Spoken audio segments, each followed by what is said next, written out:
1 milijono vertės skolos lapelis.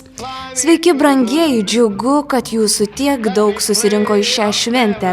Tačiau kartu ir graudu, jog čia jūsų daugiau negu kad būna paskaitose.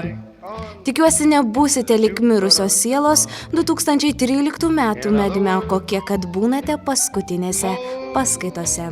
Taip jau išėjo, jog ši šventė vyksta pratęstos sesijos paskutinę dieną ir normalu, kad vieni studentai džiūgauja, o kiti lieja ašaras. Tad paklauskime dėstytojų, kodėl šiemet kaip niekad daug skolininkų. Pabandykime aptarti toks jausmas, kad studentams buvo duoti egzaminai kinų kalba apie japonų literatūrą, o noras suprasti dar nedavė rezultatų. Ir štai dalykai, kuriuos studentams sunku įsisavinti, kodėl taip atsitiko. Mechanikos niekada nebuvo lengvos ir kodėlgi taip.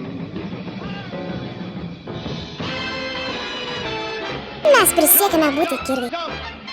Mėly dėstytojai, prodekanai, dekanė, mes tikimės, kad šiandien pašėlsite iš visos širdies. Ar žinai, kas tai yra sesija? 1000 knygų ir 1 naktis? Tai nedidelis laiko tarpas prieš atostogas, per kurį studentai susipažįsta su dėstytojais ir būsima specialybe. Vau! O, nėr studento, nėr problemos, o kai būna visos bėdos, jau geriau nebūtų jų. Studentas tai žmogus 2 kart per metus mirštantis ir dažniausiai kaip feniksas, atgimstantis iš pelenų, o nėr bėdų, o kaip mes be jų, nėr bėdų, o kaip mes be jų, o kaipgi mes be jų.